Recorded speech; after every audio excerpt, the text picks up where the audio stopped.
I know there's been a lot of production stuff and rumors going around with this movie, but come on, y'all. Let's ease it up a little bit, okay?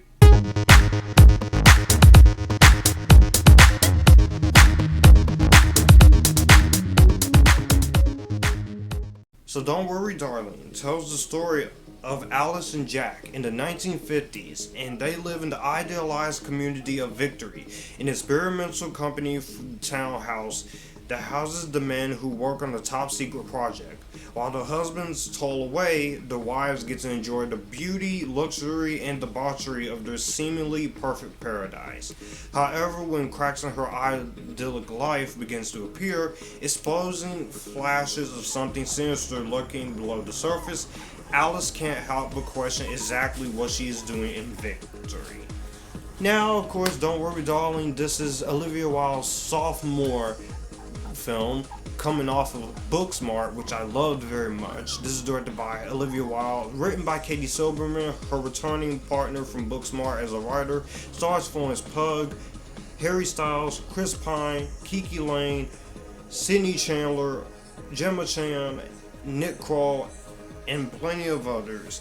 And if you guys are new to the channel, if you like reviews like this, be sure to subscribe to the channel for more Epictastic content, because I do talk movies, TV, music, and anime on a regular basis. All my social media links will be in the description link for you to check out. My Facebook, Instagram, Twitter, Letterboxd, Snapchat, also my Amazon wishlist, and my Cash App. If you would like to send any money to me privately, get in touch with me privately, and I'll tell you how to do that. Worry Darling has been the victim of some bad press. There were rumors going around with Olivia Wilde and Florence Pugh not getting along, and the Harry Styles drama, and Shia LaBeouf being fired and recasted. But even with all that, taking that out of the equation, when I look at these trailers, I was very interested in this. It felt like a mix of The Truman Show in the 1950s, but something a little different through the eyes of Olivia Wilde. And I know there are some people who hate Olivia Wilde, not just as a filmmaker, but also in person. But a lot of people also do like Olivia Wilde as a filmmaker, as an actress, as a person, as an activist. And Olivia Wilde has proven herself to be a great actress for me personally, and I think she is a very potential worthy filmmaker. Which is why it hurts me to say Worry Darling wasn't exactly a home run. This is not a bad movie. In fact, I do kind of enjoy elements of this movie. I feel like this movie kind of fumbled the ball just a little bit. But worst movie of 2022, have you seen Jeepers Creepers Reborn? Have you seen After Ever Happy? Now, getting into the positives of this movie, Florence Pugh has proven herself to be a great actress, in my personal opinion. Her Yelena character, she's okay, but I do like her other things like Little Women and Midsommar, and she elevates the material as Alice. Granted, could have been someone else a little bit for the role, but I think Florence Pugh is an exceptional Academy Award nominee. Let me remind you that she is willing to put herself in the positions that she does. The rest of the cast, I think Olivia Wilde, even though she's not in this movie as much as you would expect, I think she does a good job for what she's given as one of her neighbors. It's very hard when you're an actor and director, directing your own movie you're in, but also starring in it. And she's also one of the producers of this movie. I think that what she is given here, I think she is very good. I also think that Kiki Lane, Nick Kroll, and Sydney Chandler, and even some of the other actors are very good as well. Gemma Chan, once again, I wasn't really too impressed by her. Kind of sad because I do like Gemma Chan in other things like Crazy Rich Asians. Eternal, she was not the problem. I just think either the direction, the writing, or a little bit of both really hurt her. But she's just kind of there. Elements of the story that goes on. You have this perfect lifestyle with all these people. The men go to work, but something sinister is not as it seems. And for the first two halves of this movie, I was really interested in this. I was really engaged into it. I like a lot of the reveals and the slow build up that we were getting to, and I appreciated the movie on that. And I do like what most of this movie is trying to say. I can say the production value, Olivia Wilde's production value, no matter what you think of her with this movie or Booksmart or her as a person, you have to give it up to Olivia Wilde. And this is why I am looking forward to seeing what else she directs and what else she does, because she does put some good production value into the movie. The cinematography by Matthew Libatique is gorgeous. It's a well edited film for the most part. The budget is not too extreme. It's $25 to $30 million. And I will say, I do love the score in this movie. I think the score is really well done here. I think all of that does a very good job in what it's trying to do there. Where the movie was heading, and there was some good moments that do require Florence Pugh and the rest of the cast. And I think Chris Pine as the villain could have been very interesting villain. There is this whole little thing going on during the movie. It's very creative. It's very interesting seeing what this movie's trying to say. Being content with your life, but something is not as great as you see, and despite how terrifying you are, uncover to what he's all about. And this is Chris Pine's first time as a villain, which I have to give him a lot of credit. He commends it in this movie.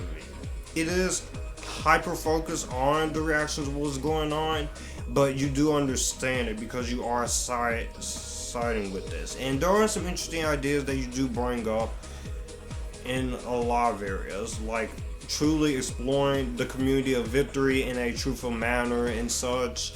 And the twist is not really a pretty bad idea here. I'll say this, despite how I feel about this movie, I do hope Olivia Wilde gets to continue making movies like this that she is passionate about. I do look forward to seeing what she's going to do with Spider-Woman, whether she wants to cast someone like Caitlin Dever or Joey Keane or not. But I just hope her movie does not have to go through studio interference, because it kind of does feel that way a little bit. And negatives. I will start with the elephant in the room here, and that is, of course, Harry Styles. Now, I know these two are actually a couple in real life. For the material that he is giving her, I'm sorry, he is either him or the material. I just don't think he is that great here. And honestly, this is why I will have to side with Florence a little bit. I'm sorry, I think Shia LaBeouf, for all the crazy shit he's done, I think he would have been much better for this character Jack. There's some moments where you could tell there was some studio interference. I'm not sure if that really was the case or much, but it just kind of feel like it a little bit in the script writing stages, because there are a lot of elements in here that are very interesting, like very Hitchcockian type. But my problem is when you get to the third act and a lot of these twists are revealed, it kind of just derails the movie a little bit on its surface. And that's not Olivia Wilde's fault, and that's not Katie Silberman's fault. I personally will put the blame on there needed to be another co-writer for this. You needed it. Olivia Wilde's a feminist. I'm not gonna attack her for this, but I do feel like you needed an extra co-writer to balance some of the bigger ideas, to paint the bigger picture, especially when it comes to that twist, to make it a little more rewarding. Going back to Harry Styles a little bit, I've only ever liked him in Dunkirk, because at that moment he was at his best there. He did not have to say a whole lot. I did not like his cameo in Eternals, and honestly, like I said, someone else would have been better for the part he's playing here. He's trying, but it just doesn't work. Not with this. There are a lot of moments where he feels like he's just overacting, or at least in some cases underacting. And I'm really not a fan of that either. Also, I feel like the movie is a little too long. 2 hours and 3 minutes. Now granted, you could have took a few scenes out to make it at least an hour and 51 minutes or something. I get what this movie is trying to do, and I understand why the movie is this long.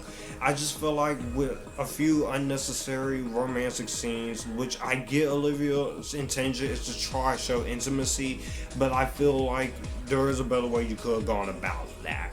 No, is Don't Worry Darling a good time? I could say it's a decent watch. It's a step down from Booksmart. I do think Olivia Wilde, I get what she was trying to do, and I commend her. I think the production value is great. I think the direction is good. Once again, the performances are fine mostly, with the exception of Harry Styles, and there is some great production value.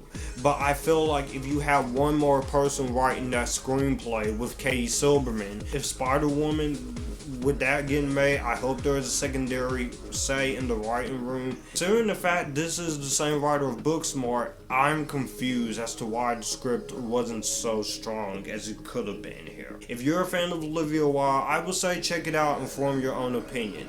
Many people are gonna go into this hating on it because of the production drama, but if you just take all the stuff that's been going around about this movie out of it and just get the fact you're watching a movie, I think you will either enjoy the movie or don't like the movie. You have the choice not to watch it. But all I can say is Olivia Wilde, do not stop making films and don't stop acting in films, because I'm sure Olivia Wilde, she will recover. Well, that's going to do it for the video that you just watched. I will have my channel here, so you would like to see anything here, click the channel icon, subscribe for more. I will also leave a video and maybe a playlist here, so in case you want to see what I'm about.